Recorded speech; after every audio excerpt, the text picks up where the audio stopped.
Olá, tudo bem? Está no ar mais um episódio do Diálogo 360. Obrigada a você que está sempre por aqui esperando a divulgação de vídeo. As entrevistas com a minha assinatura você só encontra por aqui. E eu tenho a maior alegria de poder dizer que eu aprendo junto com você. O tema de hoje interessa muitas pessoas, é bastante popular. E o que é mais legal, será que tem algo que a gente possa fazer para evitar? A dor é grande. A gente vai falar de cálculo renal. Quem tira as nossas dúvidas é o Dr. Luiz Henrique Jun Shinokawa. Ele é médico, urologista e cirurgião urológico. Doutor, que alegria te receber aqui. Obrigada por ter vindo. Eu que agradeço o convite. Vai ser um prazer explicar um pouco mais sobre esse problema que é uma pedra no caminho de todo mundo, né? E isso aí vai acabar, uma hora ou outra pode acabar acontecendo com alguém da família, né? E não costuma dar sinal antecipado, né? Não, é de repente. E é uma dor lancinante. Eu nunca senti essa dor, mas todo mundo que me fala que sentiu essa dor fala que é a dor da morte.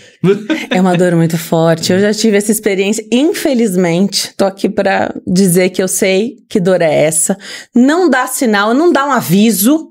Então eu lembro que da primeira vez eu tinha 14 anos, eu fui acordada por essa dor. Não sabia muito explicar. Então eu acordei meus pais e maquiagem tá doendo. Então assim, hospital na certa. Não tem posição. Não tem posição. Quando chega no pronto-socorro pra gente, um paciente que tá tendo dor de cólica renal, de longe você bate o olho e já fala, ó, ele tá com cólica renal. Paciente que agacha, levanta, deita no chão, rola e não passa a dor de jeito nenhum. Se você tentar tomar um medicamento na sua casa, não vai resolver. Porque a gente precisa do medicamento mais forte. Precisa de um... na veia. Sossega-leão. Não é brincadeira. E é tanta dor que você tem náusea, né? Então, realmente é muito complicado. Agora, por que acontece, né? Então, se eu trouxer aqui a minha própria história, 14 anos, é muito jovem, pode acometer adolescentes, até crianças. Exatamente, inclusive já operei crianças de 11 anos, 12 anos, que já tinham uma pedra consideravelmente grande.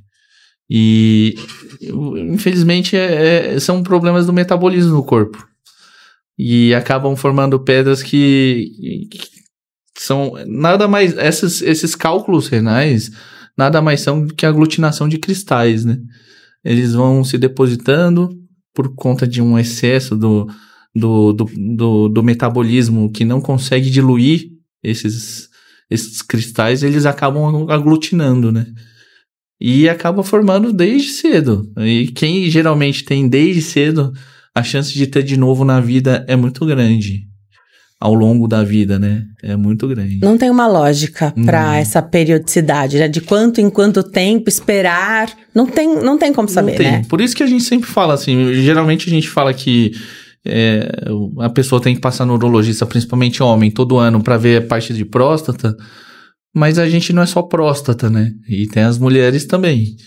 E, então é importante de vez em quando passar para ver como é que estão a saúde dos rins, da bexiga, pra ver se tá tudo em ordem, pra ver se não tem nenhuma pedrinha lá escondida, porque ela de repente pode aparecer com uma dor insuportável, né? Eu gosto muito da figura do médico urologista, porque vocês são chave, né? Atendem homens e mulheres, idades variadas. Exatamente. Então é algo que abrange muita gente. Muito público, né? Abrange isso. Muita gente.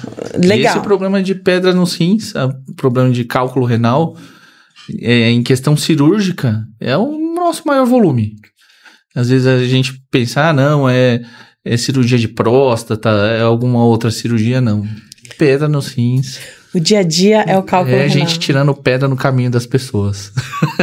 Direto. Popularmente a gente fala pedra mesmo, né? Tirando as pedras do caminho. Então, nós estamos falando da parte de rins, né? Então, onde começa a situação? Toda a parte urinária. Das pessoas, em modo geral, tanto de homens, mulheres, urologista cuida da parte cirúrgica. Tá. E isso aí que difere do nefrologista. O nefrologista, ele cuida dos rins também, só que mais da parte metabólica, da parte clínica. Tanto que, para cuidar dessa parte de formação de pedras nos rins, é muito importante o trabalho conjunto da gente com os nefrologistas. Imagina. Para regular metabolismo, porque às vezes ajustando alguma coisa, alguma deficiência que tem de algum nutriente, às vezes o pH do metabolismo da pessoa está desregulado, isso aí já acaba evitando muito transtorno. Agora, não é incomum, eu vou passar um pouquinho para frente, mas depois a gente volta para fazer o caminho mais lógico, mas não é incomum, já que você falou do metabolismo, alimentação, não é incomum fazer a retirada desse cálculo, desses fragmentos e mandar para uma análise. Com certeza. E essa análise vir muito genérica. Sim, vem genérico porque a maioria dos cálculos renais são formados de cálcio. Mas não significa que você está tomando leite demais. Não, nunca significa. Tá. E às vezes, por isso que só a análise do cálculo em si não vai trazer muita coisa pra gente. Por isso que tem que ver o metabolismo da pessoa como um todo, né? Então, o que vocês vão pedir, o objetivo, porque quando a gente tem a cólica renal, tá com aquele cálculo ali ativo, justo, e ele costuma dar dor, depois o doutor vai explicar, eu acho que quando ele tá nos ureteres, né? Então, já você me explica se no rim essa pedra ou esse cálculo dá o problema, que a minha experiência é quando já tá no ureter, aí não passa, aí é o problema. Mas o que vocês querem é que o paciente, depois de passar pela emergência e fazer o que tem que fazer, às vezes até passar pela cirurgia, que eles marquem uma consulta, que a gente marque uma consulta com o urologista para fazer essa análise metabólica, porque só a avaliação daquele fragmento, daquele cálculo, não vai ser suficiente. Muitas vezes porque se a gente não faz isso, a gente fica enxugando gelo. Enxugando gelo, perfeito. Não vai vencer nunca. É pedra formando atrás de pedra. Muitas vezes tem algum erro de metabolismo bem grande que acaba formando pedra atrás de pedra. E a gente vai tirando e vai formando, vai tirando e vai formando. E a gente não vence, né? E aí você pode ter desde uma conduta, uma necessidade de uma mudança na conduta de hábitos alimentares, de vida, ou até medicamentosa, uma introdução de um remédio. Exatamente, porque tem cálculos renais que às vezes, por deficiência de algum metabolismo, a gente tem que complementar. Então, suplementação nutricional também às vezes vai acabar resolvendo. Claro que tem outros, a grande maioria dos cálculos são formados de cálcio, mas existem outros tipos de cálculo que são formados, por exemplo, em decorrência de infecções repetitivas. Tem umas certas bactérias que facilitam a formação de pedras e geralmente são umas pedras imensas que a gente fala que são coraliformes, parecendo um coral no fundo do mar. E elas ocupam o rim todo. Que jamais passariam pelo ureter. Não. Absurdamente. Aí é grandes, absurdamente grandes. Nesse caso, o tratamento cirúrgico. Tá, então nós vamos falar de todos esses casos, tá? O que é mais comum, acredito, é que essa formação ali, os cristalzinhos vão se unindo, aglutinam, formam uma pedrinha ali, um cálculo, eles se descola do rim e vai pelo fluxo da urina, ele entra no ureter. Exato. O nosso ureter, eu não sei se o nosso corpo segue o livro, mas dá pra dizer normalmente qual que é o diâmetro, calibre desse ureter. Eu costumo falar que o ureter, ele parece uma mangueira de bombeiro, que nada mais é que um tubinho de carne. Perfeito. Então ele vive achatado ali e ele tem um diâmetro em média, que a gente não tem como falar precisamente. Perfeito. Entre 5 e 7 milímetros de diâmetro. Então 0,5, 0,7. O meu é menor, com certeza. Varia não passa pra mais nada, nenhuma pedrinha mínima não passa. E ele fica parecendo uma mangueira de bombeiro que quando passa a urina, ele alarga e depois... Depois ele comprime de novo. Então sempre depende de estar passando algum fluido pelo canal para ele expandir. Por isso tem que tomar bastante água. Com certeza. E uma coisa muito importante é que quando muitos pacientes falam assim, nossa, eu vim aqui, passei aqui, fiz um exame e achei uma pedra no rim, mas eu não sinto nada. E realmente não vai sentir. Porque a pedra lá paradinha dentro do rim, ela não causa dor. Tá. Ela causa dor quando causa alguma obstrução nas vias urinárias. Então, a pedra desprende do rim, cai no ureter, que é o canalzinho que leva o xixi do rim para a bexiga, e ele funciona como se fosse uma rolha. Entope a passagem do xixi do rim para a bexiga. Isso é provocador. Aí, como está entupido o fluxo da urina, tem uma dilatação do rim. É essa dilatação que causa dor, né? Agora, também você imagina que esse cálculo, essa pedrinha, ela não é polida, né? Não, ela... Então, quando ela passa, ela pode passar o quê? Rasgando. Exatamente. Por isso que às vezes dá sangramento na urina. Tá. Muitas vezes. E assim, porque a gente pensa, uma pedrinha, a gente olha a pedrinha do jardim, redondinha, bonitinha, mas não é.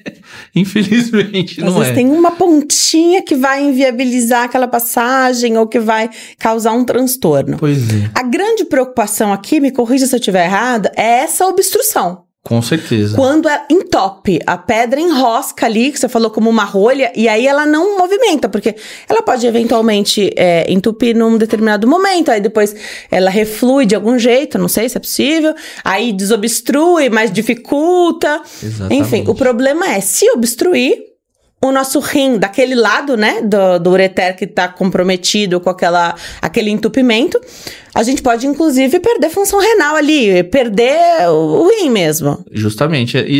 Essa perda da função do rim demora muito tempo. Tá. Precisa estar muito tempo obstruído as vias urinárias.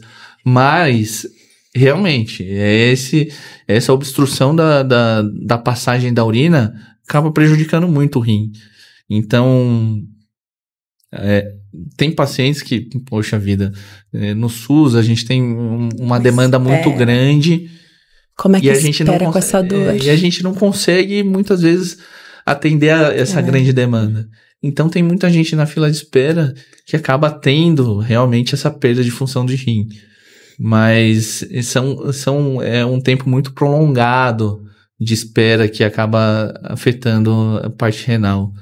Por isso que a gente sempre tenta correr contra o tempo, né? Fazer o mais rápido possível. Sempre uma corrida contra o tempo. E também porque se cada organismo a gente já aprendeu que vai reagir de uma forma, às vezes um organismo pode aguentar um pouquinho mais e outro menos aquele tempo ali, mas não foi nem tanto tempo, mas para aquela pessoa que às vezes já podia ter um comprometimento renal, não sabia, exatamente. Ou outra condição associada também, que, enfim, não a colocou num grau de prioridade ali para fazer aquela cirurgia mais cedo. Então, realmente a dificuldade ali dessa espera, dessa fila, né, doutor? Yes. E com essa dor, como é que faz com essa dor? Porque para mim a dor só passava, né, que eu tive várias situações, uma que foi cirurgia direto, outra que esperei uns dias internada, só funciona internada. Se eu for para casa com outro remédio, não dá, não fica sem dor, a dor não passa. E assim, a gente costuma falar que só sabe da dor quem tá sentindo. E não é brincadeira. É uma dor lancinante, é uma dor que não tem... Você não consegue fazer nenhuma outra coisa, você consegue viver, não consegue. Acaba inutilizando, a pessoa não consegue trabalhar, não consegue fazer os afazeres do dia. De jeito nenhum. Então, atrapalha muito, muito a qualidade de vida mesmo. Acaba, às vezes, inutilizando. Tá. Vamos então para o cenário que, graças a Deus, não é o mais comum, mas que também acontece na vida do urologista, deve ser até, você vê bastante isso, que são aquelas situações dos cálculos maiores, dessas pedras maiores que podem ocupar até toda a porção ali dos rins, né? Qual é a abordagem? Então, primeiro, claro, vai fazer todo o estudo, mas você tem ali a situação, você tem que resolver. De algum jeito tem que fragmentar Exato. aquilo ou retirar, e eu não consigo imaginar qual é a abordagem disso cirurgicamente. Muitas vezes, assim, para falar desde o caso mais simples até o mais complexo, a maioria das pedras que a pessoa forma, os cálculos renais, geralmente são de pequeno tamanho e acabam tendo grande chance de sair sozinho. Isso vai depender, lógico, de alguns fatores, do tamanho. Pedras, quanto menores, maior a chance de sair, mas não quer dizer que pedras muito pequenas, às vezes muito menores do que o calibre do canal da urina, às vezes não sai. E pedras maiores ainda, de 1 centímetro, acabam saindo sozinho. Eu falo que deu um parto normal, assim, de respeito. Mas essas pedras que são menores, esses cálculos renais são menores, acabam eliminando sozinho. As pedras que acabam não saindo sozinho, essas sim acabam se tornando cirúrgicas. Tem alguns casos que a gente tem que priorizar realmente operar, às vezes na urgência. Uma dor refratária que a gente fala, que é uma dor que não passa de jeito nenhum. Não tem como deixar o paciente assim, em hipótese alguma. Onera mais o serviço de saúde também, você deixar esses dias internados, sendo que numa cirurgia... Independente de onde ele estiver, a gente acaba tendo que priorizar esse paciente. Resolve, né? Tá. Outro caso que é uma cirurgia de urgência, que a gente fala que são infecções urinárias associadas à pedra, pedra impactada no ureter. Tá. Aí é uma obstrução urinária junto com a infecção. E a gente precisa desobstruir esse paciente na urgência, porque tem um risco muito grande do paciente desenvolver uma sepse, que a gente fala que é uma infecção generalizada. Então a gente tem que desentupir esse paciente. E tem esses casos das pedras muito grandes, que a gente fala que são as pedras coraliformes, que realmente que não dá pra... Não tem a imagem, assim, mas a pedra fica parecendo um coral do fundo do mar. O nosso rim é mais ou menos de que tamanho? Uma mão fechada, da nossa né? mão fechada. Tá. E por dentro, imagina que tem uns dedinhos, assim, lá por dentro. Tá. Que são os cálices renais. E a pedra fica desse formato. Tá. Fica parecendo um coralzinho. E muitas vezes pra gente operar essas pedras e tirar elas na totalidade, a gente tem que fazer um procedimento um pouco mais invasivo. Geralmente as cirurgias de pedra que a gente faz, a gente consegue fazer tudo via endoscópica. Quanto menos invasivo, melhor. E agora, nos casos dos tijolos muito grandes, aí a gente tem que fazer um procedimento um pouco mais invasivo. Às vezes a gente tem que lançar a mão de uma cirurgia percutânea, que a gente fala, que a gente faz um furo nas costas do paciente. Porque o rim tá mais aqui para as costas, né? Para trás. Para trás. Tá. E a gente faz um furo como se... Eu costumo brincar com o paciente que ele vai levar uma facada no rim. Mas uma facada controlada. Sim. Que a gente entra lá e retira a pedra por esse furo. Quebra ela em vários pedaços e retira os pedaços por esse furo nos rins. Em caso, assim, extremo, a gente tem que abrir o rim e tirar o cálculo, e a gente acaba tirando ele quase que por inteiro. Por essa mesma... Não, aí faz um corte, uma incisão mesmo. Faz uma incisão. Mas também na parte de trás aqui das costas. Aí é uma cirurgia que a gente faz mais aqui pela lateral. Tá bom. E pode precisar, mesmo intracirúrgico isso? Vai depender muito do caso do paciente, né? Tá bom. Mas isso aí é um caso extremo mesmo. Tem que resolver, não tem jeito. Tá comprometido ali, né? Se foi pra cirurgia, tem que resolver. A gente sempre tenta resolver o máximo que der. Sempre, às vezes, muitos pacientes, às vezes, tem que ser submetido a mais de uma cirurgia. Às vezes não consegue resolver em uma só. Sabe o que me preocupa um pouco? A idade do paciente. Porque aí, nesse caso, né, da pessoa ser uma fábrica de pedras, né? A gente tá sujeito a ter isso, mesmo com a mudança de hábito. Mas a pessoa não tá fazendo, então não tá fazendo direito. Às vezes tá fazendo certinho, mas mesmo assim o corpo tem essa resposta. Exatamente. E aí, hoje a gente tá vivendo cada vez mais. Com certeza. E se for um paciente mais idoso, acaba tendo mais riscos ou... Com certeza. Tem, né? Acaba tendo mais risco, porque uma coisa é operar um paciente da nossa idade. Tem, né? Uhum. E tem muito mais reserva, aguenta muito mais... E às vezes uma cirurgia mais invasiva para uma pessoa mais idosa já acaba sendo mais arriscado. Mas assim, sempre as novas tecnologias de cirurgia sempre tendem a... O objetivo das novas tecnologias é tornar a cirurgia menos invasiva possível. Tá. Então assim, muito antigamente, para tirar uma pedrinha de 1 centímetro que estava enroscada no canal... O paciente ganhava um corte imenso na barriga. Meu Deus, ainda bem que mudou. Mudou. E aí, com o avançar da tecnologia, foi se desenvolvendo a tecnologia suficiente pra gente fazer a cirurgia endoscópica, sem fazer nenhum corte. Não, e essa cirurgia, não deixa de ser uma cirurgia também. Eu Sim, vejo é um algumas procedimento pessoas. endoscópico. Eu vejo algumas pessoas falando, mas isso não é cirurgia, você foi lá. Porque é no centro cirúrgico, Com anestesia. é com anestesia geral. Com certeza. Né? Tem todos os cuidados depois, antes, depois, durante, com a equipe médica, né? Então, não dá pra gente. Não é porque a tecnologia evoluiu e que os médicos se especializaram e estudaram. Então, para eles é muito simples, que é para nós, que a gente deve banalizar, negligenciar. Não. Então, levar a sério isso. Por isso que, se puder evitar, melhor. Se acontecer nessa cirurgia endoscópica, faz pela via urinária. Então, não tem corte. Resolve com... muitas vezes a gente consegue resolver até pedras de tamanho considerável, de 2,5 centímetros. Tem um limite, então. Tem um limite. Tá. A gente tem... pra gente indicar uma certa cirurgia, a gente tem uns limites de tamanho, porque a gente sempre entra no jogo para tentar ganhar, de uma vez. Uhum. Então, a gente programa a cirurgia com bastante antecedência, já no consultório, vendo os exames pré-operatórios do paciente, os exames de imagem, e aí, de acordo com o tamanho da pedra, a gente acaba indicando uma cirurgia ou outra, né? Quais são os exames? Então, que exames são primordiais e necessários para você fazer essa... Quando a gente vai para o pronto-socorro, também a gente já pedem alguns exames lá, Sim, né? Com certeza. Fala pra gente, o que você precisa para esse planejamento? Geralmente, para a gente fazer um rastreio geral sobre pedras nos rins, a gente acaba lançando mão de alguns exames mais simples, que nem um ultrassom de rins e vias urinárias, porque é um exame que é de baixo custo e a gente acaba conseguindo pedir para bastante gente, para muitas pessoas.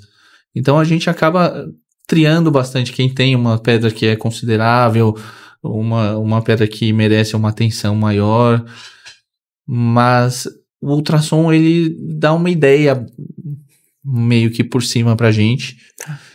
Mas o que vai bater mesmo o martelo sobre pedras nos rins é uma tomografia. Tá. A tomografia, ela dá uma ideia muito mais exata pra gente, da real dimensão da pedra. Localização. A localização e a densidade dela. Tem pedras mais duras, algumas pedras menos duras. Com ou sem contraste? E geralmente a gente pede sem contraste. Tá bom. Sem contraste. Porque muitas vezes o contraste junto com a pedra aí acaba atrapalhando a visualização. Mas tem alguns casos que são bem peculiares, mas assim, são casos muito específicos, que tem algumas pedras que não aparecem na tomografia. Que a gente tem que lançar mão de alguns outros exames com contraste. Tá bom. Que aí essa pedra que não aparece no contraste, ela forma como se fosse um negativo ali no exame, que acaba aparecendo a pedra que não é... Aí são pedras formadas por medicamentos, é mais raro de acontecer. Tá bom. Na grande maioria mesmo é... E se é um medicamento que dá pedra, a gente sabe que ele dá? Tem. Que ele provoca? Um famoso é um remédio antirretroviral que usa no tratamento para quem tem HIV, que é o Indinavir. Esse aí dá um cálculo que muitas vezes não pega nos exames corriqueiros, né? Tá. Então, um item aí pra checar também essa parte urológica de quem faz o tratamento, né? É por isso que é importante. Não só quem tem a próstata passar no urologista, né? É muito importante. Vai com a família inteira, já vai com a família toda. Seja amigo do urologista, que aí já vai todo mundo, cuida da saúde de todos, com né? Com certeza. Muito legal. Eu falei dos exames e aí uma pergunta, né?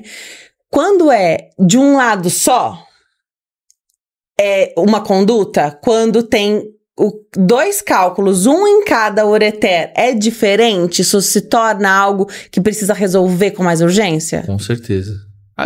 Quando tem... eu costumo falar para os pacientes que alguns órgãos nossos a gente nasce com dois e é por sorte. Tá. Porque a gente tem um step. Se por acaso uma pedrinha entupir um dos ureteres e acaba atrapalhando, lógico, a função desse rim. O outro tá trabalhando normalmente, acaba às vezes nem causando alguma repercussão na função renal do paciente no momento. Mas se acaba entupindo os dois, aí é pedir demais pros rinzinhos, coitadinhos deles, compensarem o trabalho, né? Aí acaba se tornando uma emergência. Aí realmente precisa desentupir, né? Seja passando um catéter duplo J, famoso catéter duplo J, ou seja, retirando o cálculo mesmo durante a cirurgia. Então, explica pra gente, o que é a cirurgia e por que em algumas situações, depois da cirurgia, a gente já sai, né, com esse tal do duplo J, né? Não vou nem falar sobre ele, que assim, é terrível. Acho que dói mais do que o que levou à cirurgia, né, que é a própria cólica renal.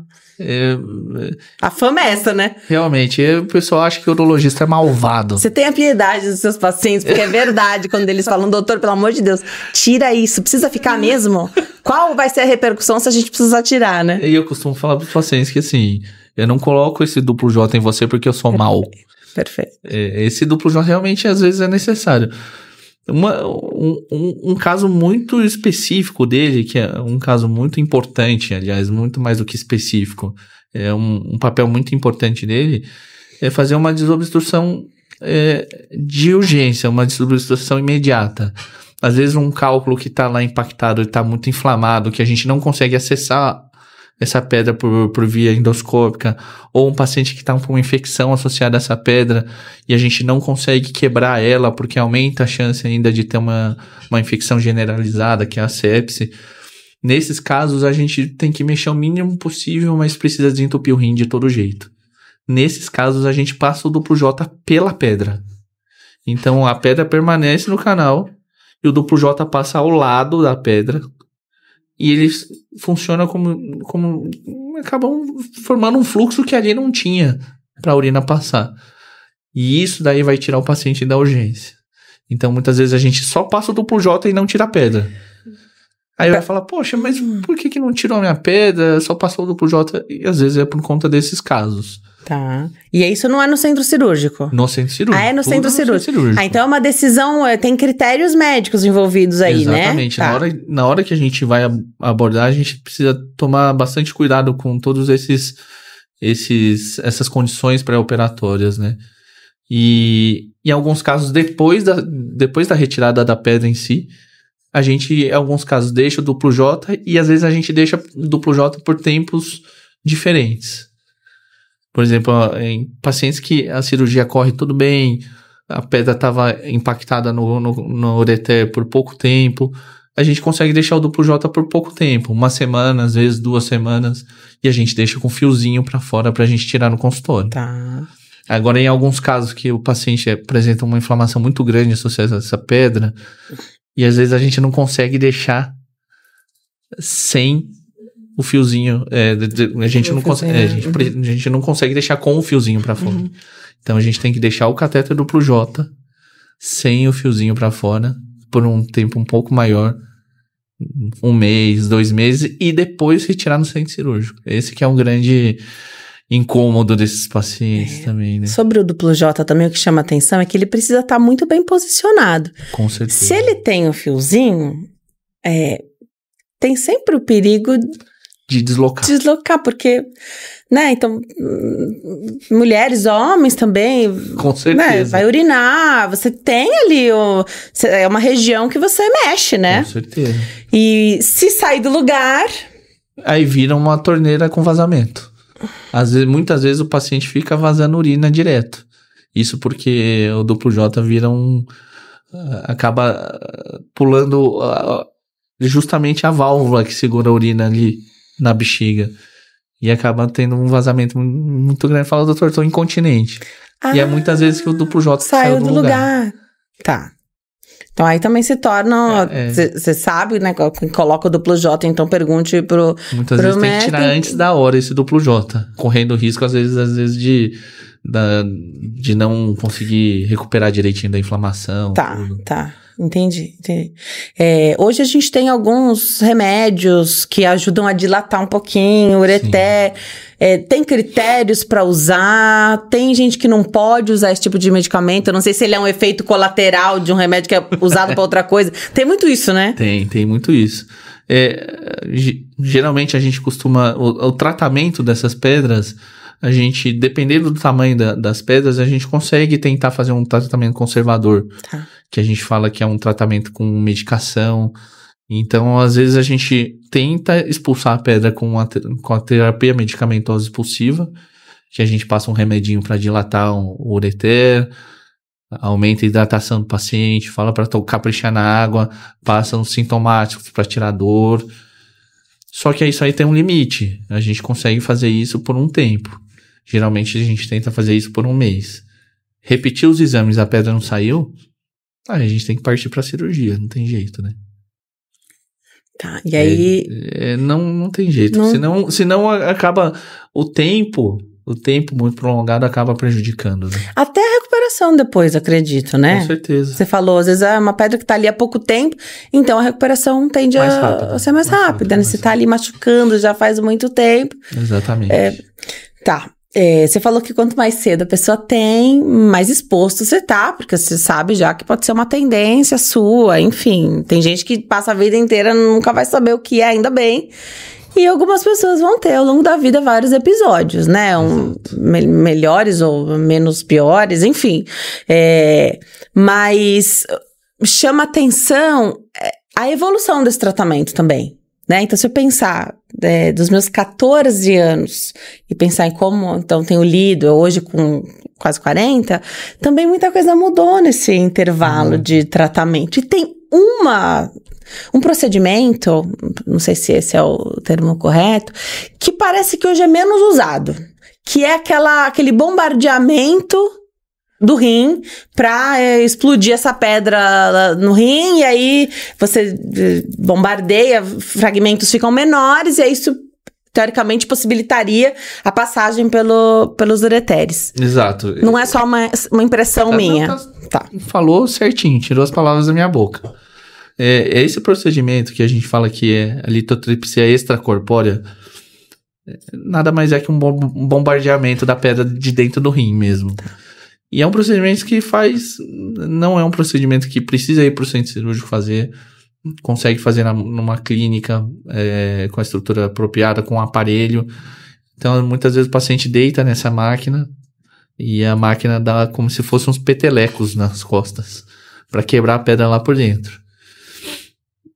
Hoje em dia, com o aumento da facilidade de ter os aparelhos para fazer a cirurgia endoscópica, a laser... então, isso daí acabou diminuindo um pouco a demanda desse procedimento. Mas ainda se faz bastante. Tá bom. Principalmente em casos que não tem tanta estrutura, em serviços que não tem tanta estrutura, em algumas regiões que não tem tanta estrutura. Realmente isso aí acaba quebrando um galho não, uma pedra, né? Literalmente. Uma pedra. É mais uma tentativa desses fragmentos conseguirem sair Exatamente. Pela via, né, urinária. E na verdade... ele não acaba tirando a pedra, mas acaba transformando ela em fragmentos muito menores, que a chance de expelir pela urina é muito maior. Então a gente falou dos rins, que o cálculo nos rins não dá dor. Exato. Saiu então dos rins, a gente tem as estruturas que são os ureteres, tipo um canudinho, dois, né? Canudinhos, um de cada lado. E eles vão levar pra bexiga. Exato. Na bexiga também já não dói mais, ou dói? As pedrinhas muito pequenas não, porque a chance de sair pelo canal da uretra, que é o canal já de saída... O calibre é maior na uretra, tanto feminino quanto masculino. Tanto feminino quanto masculino, então a chance de sair já é muito maior. O pessoal pensa bastante, pra homem dói mais. O calibre é parecido com o da mulher, só é mais longo. Só é mais longo. Tá. Só é mais longo, mas aí dá pra perceber bem o paciente que... tava com a pedra para sair do canal e de repente sai pra bexiga, porque o paciente já fala, passou a dor. Tá bom. Aí fala, pode ir no banheiro daqui meia hora que vai sair. Ai, aí que bom. Dito e feito. Sai igual a rolha do champanhe.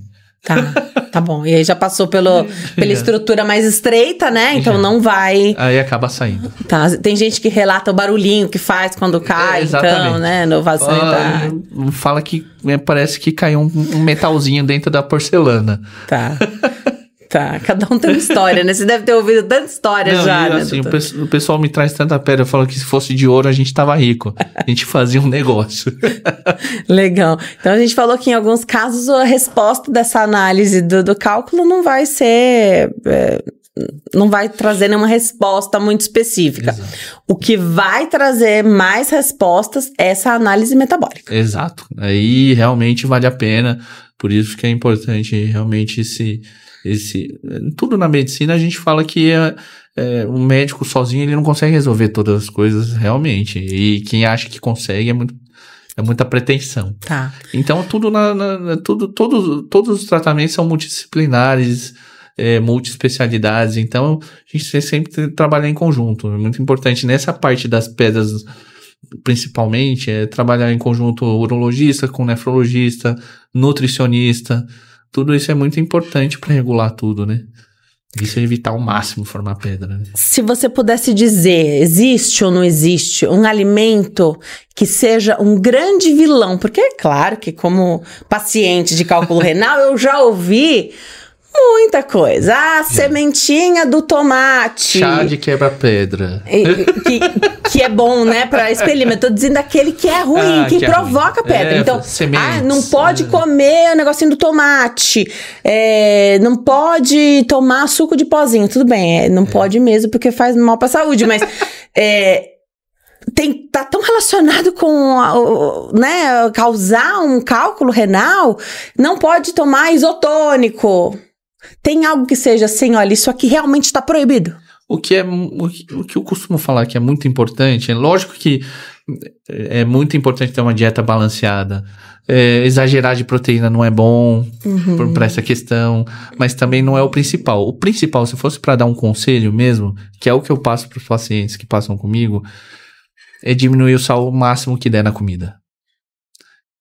Quantidade de sódio acaba afetando diretamente a formação de pedra. Isso por conta do mecanismo de formação delas. Então, quanto mais puder diminuir o sal na comida, melhor. Claro que eu falo que comer comida sem sal é impossível. Eu não consigo, pelo menos. Tá. Mas se der para diminuir ao máximo, tem muitos refrigerantes que tem muito sódio, esses sucos, tempero pronto, salgadinho, tudo isso aí então assim, é engraçado que tem uma criança que eu operei que tinha um tijolo no rim de 11 anos, eu fui conversando com ela, com o pai, falando assim, tem que tentar diminuir sal na comida, tudo, falando direitinho com ela. Aí a gente vai operar hoje. Ela falou assim, pai, depois que eu operar, então vamos passar lá no fast food e pegar um hambúrguer. Eu falei, você não me ajuda. Me ajuda aí. Senão você volta mais rápido, né? Me ajuda aí, pô. Aí eu fico pensando que é uma situação tão... Pros pais, imagina. Pior do que pra criança, com certeza, né? Porque os pais ficam mais aflitos. Mas acaba sendo uma situação que a gente carrega, assim, né? Uma intervenção cirúrgica tão precoce, assim, claro que tem cirurgias muito mais precoces, né? Sim. Mas acaba impactando bastante. A vida da pessoa. E um conselho que para evitar que isso aconteça ao máximo, para criança é mais difícil de obedecer certinho essas dietas, mas o conselho que eu sempre dou é tomar bastante água e diminuir o máximo que der de sal. Isso aí já não vai resolver todos os problemas, mas já é um pontapé, assim, importantíssimo. E isso é curioso de diminuir o sal, porque às vezes você fala, eu não adiciono sal na comida, né? Então, aquele sal da mesa, você não coloca a mais na sua comida, mas quem come muito fora de casa, você não tem esse controle. A comida fora de casa, fora da minha casa pelo menos, é sempre muito mais salgada. Sim. Então a gente tem o controle quando a gente faz a comida. Exatamente. Né? Você tá fora de casa, você tá ali, você falou dos temperinhos. Aqueles temperinhos de pozinho que dão um sabor, são super palatáveis. Super, mas adoro, não é o saudável, né? Não é o saudável. E se você come todo dia fora de casa, você não tem esse controle. Exato. né? Não tem esse controle. Você perde muito o controle do que você tá comendo, né? Tanto de sal quanto de óleo, a gordura. Com certeza. Né? A comida, a aparência dela é a mesma, mas você pode fazer ela mais sequinha ou mais engordurada. Exato. Né? Você perde essa referência. Perde. Agora, água é unânime, né? Água é unânime, porque justamente por conta do mecanismo de formação da pedra. Então, a gente precisa diluir o máximo que der desses componentes. Então, é tomar bastante água, fora que o fluxo de urina acaba jogando esses cristais, tudo para fora. Então, o fluxo vai evitar que tenha essa aglutinação dessas partículas para formar a pedra. Então, além de diluir, o fluxo da urina é importante, né? E aí, eu acho que as mulheres acabam sendo prejudicadas, porque a gente evita usar banheiro público, né? Eu não vou tomar água para não ter que ir no banheiro. Nossa, isso é péssimo. Super prejudicial. Super prejudicial. Super prejudicial, tanto para a pedra, e aí entra em um outro assunto que também depois é a infecção urinária, que acaba dificultando muito isso, mas tomar bastante água e fazer bastante xixi é importante. Precisa, né? É importante. Legal, isso desde cedo. Então, desde criança, tomar bastante, mas né? a gente sabe que para criança é muito difícil, né? Vai tomar água, não gosto. Eu prefiro tomar um refrigerante. Tá, se a gente puder saborizar essa água, tudo bem. Ótimo. E se for água com gás, é um problema? Não, água com gás Pra pedra renal, não. Nada mais é que água carbonatada. Então, não vai ter problema. Pode tomar água com gás sem problema. Pingar um limãozinho. E o limão, é interessante que ele tem o citrato, que é o ácido cítrico. E ele é muito benéfico para evitar a formação de pedra. Então, esse limãozinho é importante. Para não formar pedra nos rins, isso ajuda demais. Mas também tem que tomar cuidado. Paciente que tem dentes sensíveis. Não é bom o estômago, sei lá. Mas assim, uma pessoa que não tem esses problemas, pingar o limãozinho na água ajuda bastante. Existem tratamentos mais prolongados para quem tem muito... Então, tem a recorrência dessas pedras. Então, ou no rim mesmo, ou saindo e dando problema. Mesmo não sendo tão grandes, sempre essa recorrência. Tá sempre no neurologista, tá sempre no hospital, tá sempre precisando fazer o procedimento. Exatamente. Às vezes, esses pacientes que têm pedras muito recorrentes, às vezes um ajuste num nutriente que está faltando, às vezes que está desbalanceado, suplementação, a acidez da urina, a suplementação de algum nutriente, vai acabar resolvendo. E isso aí, o nefrologista vai conseguir ajudar bastante nessa parte. Então, você falou do acompanhamento multidisciplinar, o nefrologista tá junto. Muito importante. Até porque se você tem essa recorrência, você tá sempre mais suscetível a ter um comprometimento renal. Exatamente. Então, já avalia, vê se tá 100%. Com certeza, isso é importantíssimo. Tá. E também tem que tomar cuidado que, assim, por exemplo, essa dica de pingar o limãozinho na água realmente é bacana. Mas tem muita coisa que a gente escuta aí que... com certeza. O chá de quebra-pedra. Eu já escutei cada coisa. Já escutei... tomar suco de abacaxi com cerveja quente. Meu Deus. Eu falei, meu Deus, é melhor castigo. Tomar cerveja, tomar gelada. É castigo. É castigo, não, tá doido. Cada coisa que a gente escuta, mas isso aí é tudo mito. Não se aventurar também no que você... Porque a dor, ela é desesperadora mesmo, né? Mas não se aventura, não, né? Porque às vezes você pode ter outros problemas ocasionados por essas viagens aí, grandes mitos, né? Com certeza. Mas é importante sempre... Sentiu alguma coisa esquisita, sentiu uma dor que não está acostumado, um incômodo, procura um atendimento, passa com o urologista, passa com o nefro, seja com o clínico geral para ele dar uma olhada, isso é muito importante, né? Tá. Cada vez que a gente faz esse procedimento, mesmo ele sendo, olha, não tem cicatriz aparente, né? Pela via urinária... Dá pra dizer que esse procedimento deixa uma cicatriz no ureter ou não? Sim, realmente. Ficar passando várias vezes o aparelho, pedras passando várias vezes pelo ureter, isso aí acaba judiando dele. Do mesmo jeito que a nossa pele, quando a gente machuca, forma cicatriz, por dentro do nosso corpo é a mesma coisa. As estruturas acabam cicatrizando e acaba formando um tecido diferente ali. Mais endurecido. Por isso a minha pergunta, porque às vezes já é difícil, né? O calibre, tudo bem, tá escrito no livro lá qual que é a média desse calibre do ureter, mas se você tem ali algo arranhando, né? Machucando, passa, eventualmente até sai, mas sai sozinho, sem intervenção, mas realmente. Já te machucou de novo, outra vez. Machuca, cicatriza, Você pode ter ali até acaba. Afinamento. E geralmente, o que nem igual você falou um pouquinho antes, que acaba endurecendo um pouco, isso realmente acontece. Às vezes pode até estreitar o canal, porque é uma cicatrização, tudo que é dentro do nosso corpo, que é tubular, tende a cicatrizar fechando.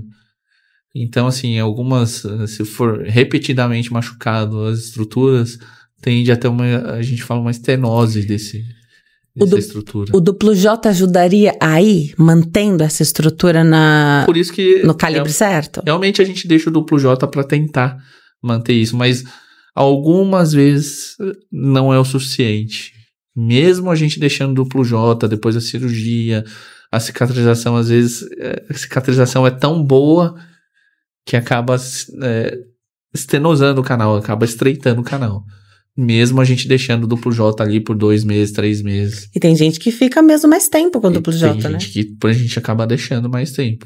E quando fica mais tempo, daí não tem o fiozinho pra fora. Não tem o fiozinho pra fora. Que é pra não correr aquele risco do dia a dia da pessoa mesmo deslocar. Exatamente. Tá. A minha experiência com duplo J é de muita dor. Eu até falei com o doutor antes da gente começar aqui a entrevista, né? Tem mais chance de dar certo sem doer tanto com o que não tem o fiozinho ou não? Ele tá posicionado no mesmo lugar? Tá posicionado no mesmo lugar. É muito individual, então.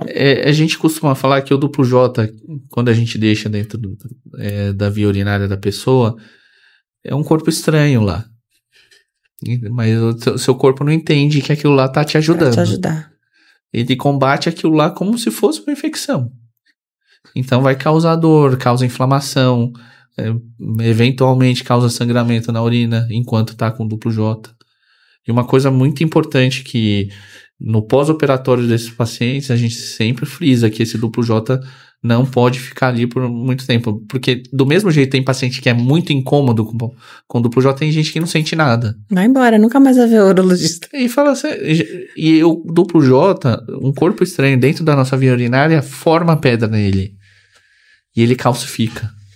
É porque aí ele vira um pesadelo. Tô imaginando que ele é pra ficar ali, pra fazer a vez por um momento. Exatamente. Ele não vai se tornar parte do seu corpo. Não, é pra ficar lá um tempo e tirar. Tá. E às vezes o paciente fica, já aconteceu o paciente voltar com 5 anos de duplo. Vira uma emergência isso. Aí já tá com tanto tempo com esse catéter que a gente tem que programar direitinho a cirurgia pra tirar. Porque às vezes calcificou, formou uma pedra imensa junto dele. E aí um problema que já estava resolvido antes virou um novo problema muito maior. Aí é um pesadelo. É um pesadelo. Meu Deus. É o seu dia a dia, né, doutor? Não, isso aí é o dia a dia. É o dia a dia. É o dia a dia. E conscientizar, acho que tem um trabalho também de educar o paciente muito grande, né? Com certeza. Olha, vai ficar, a função é essa. Também avisar qual que é a função, né? Com certeza. A função é essa do duplo J, pode sentir isso e aquilo, se for insuportável, volta, mas explicar, né, para que serve aquilo, os remédios que tá tomando, porque às vezes a pessoa, não, tô bem, não continua tomando um remédio que às vezes era essencial depois do procedimento. E uma coisa que a gente percebe que nos pós-operatórios, na medicina, muita coisa seria evitada se a gente tivesse uma comunicação melhor. Às vezes faltou falar alguma coisa, não entendeu direito, e isso aí acaba agravando alguma coisa ou outra. Então é sempre importante, uma coisa que eu acho muito importante, sempre explicar direitinho, né? Uhum. Tanto antes da cirurgia quanto depois, né? É muito importante. E tem que voltar, não tem jeito. De repente, resolveu meu problema, a vida que segue. Não pode ser assim, né? Porque se o cálculo surge de novo, se a cólica te pega de novo, você vai se arrepender de não ter feito essa análise antes, podia ter evitado uma segunda situação, uma segunda cirurgia. E geralmente as mulheres são mais disciplinadas com isso, né? E Sim. o homem geralmente precisa de uma mulher que leve ele no médico. Pra não deixar perder o dia do retorno. Pra não deixar perder. Agora, durante a gestação, é muito comum o surgimento do cálculo. Só que aí não dá pra operar, né? É outro transtorno pro urologista, são Gestantes. cálculos junto com a gestação. Graças a Deus eu passei ilesa. Amém. Porque O que vai fazer? acaba sendo uma situação muito ruim, porque exames de imagem, que nem tomografia, não pode ser feita por conta da radiação e a gestação. E às vezes tratamento cirúrgico para o cálculo que eventualmente está entupindo o canal da urina, a gente não consegue fazer. E muitas vezes é uma das situações que a gente só passa o catéter duplo J. Tá bom. E deixa o rim desobstruído até o neném nascer, para depois que tiver o parto a gente conseguir tratar a pedra. Existe a chance da pedra descer, então passar, depois que você passa o duplo J. Exato. Porque você passa pela pedra, né? Pela pedra. Então pode ser que seja uma oportunidade ali dessa pedra sair. Acontece, mas não é mais tão comum. Frequente. Tá, infelizmente, né? Infelizmente. Então, assim, imagina, uma gestante que tá no 8º mês de gestação, passar um duplo J é uma coisa. Agora, uma gestante que tá no 3º, 4º mês de gestação, ficar todo esse tempo de duplo J... é outra gestação. Minha solidariedade a quem passou por essa situação. É muito difícil, realmente. E aí não tem, e assim, tendo feito essa análise, ou às vezes é a primeira situação, né? Não tem, eu falo, o que eu podia ter feito antes? Às vezes nada, infelizmente. Às vezes não sabe que né? tem. Muitas vezes, na verdade, não sabe o que tem. É a primeira vez. Por isso que é importante a saúde da gente, revisão do carro. É sempre em primeiro lugar. Ficar vendo tudo direitinho para o corpo não te deixar na mão, né? E dá muita tranquilidade quando você sabe que você tem já a situação, você já acompanha com o seu urologista. Porque se acontecer, é ele que vai lá te acompanhar, te orientar, vai te encontrar, às vezes até ali antes de internar, já te encontra ali muitas vezes, fala, olha, calma, vamos resolver, já interna, primeiro horário, a gente já opera. Acho que é o horário preferido do cirurgião, é o primeiro, né? Tem isso? Tem também. Quanto mais cedo a gente tá mais descansado, quanto mais no final do dia a gente tá mais cansado. Fica também muito sujeito aos atrasos do centro cirúrgico, né? Isso daí é uma coisa que irrita bastante. E a gente costuma falar, né? Infelizmente, a relação do paciente com o médico é na saúde e na doença, né? Que seja mais na saúde do que na doença, né? Que a gente possa te visitar pra tomar um cafezinho, conversar, falar que tá tudo bem. Tá tudo bem. Aí pede os exames de rotina, depois você volta, resultado, discute alguma coisa. Exato. Mas que seja sempre na tranquilidade. É muito mais fácil se for sempre na saúde, maioria das vezes na saúde do que na doença. Com certeza. Ter essa segurança, né, doutor? Com certeza. Eu adorei a nossa conversa, tá? Adorei. Foi uma entrevista, assim, muito elucidativa, com muita informação, de um jeito fácil do público entender. Eu tenho certeza que quem tá nos assistindo agora vai compartilhar esse vídeo, vai deixar um comentário. Se você já teve aí uma história com cálculo renal, você me conta. E grávida, mulher que teve o cálculo renal durante a gestação, me escreve aqui que eu vou deixar um coração, te mandar um beijo no próximo episódio aqui, porque olha, não é fácil passar por essa situação sem estar grávida, imagine grávida, né?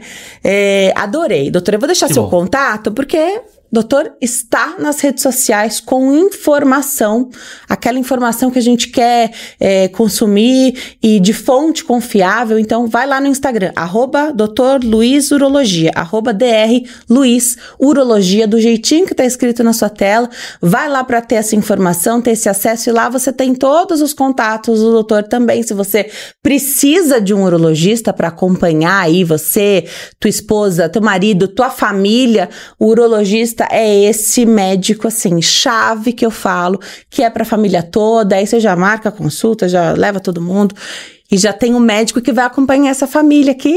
Tem questões familiares, né? Que tá de fator genético. A gente só não vai tratar o pet. O resto trata todo mundo, né? Muito bem, doutora. Eu adorei te receber, viu? Espero que você volte outras vezes. O que não falta é assunto e pauta pra gente tratar com o médico urologista. Então volte que tem muita coisa pra gente falar aqui. Muito obrigado pelo convite, agradeço mais uma vez. Espero ter ajudado a entender um pouco mais sobre as pedras nos rins.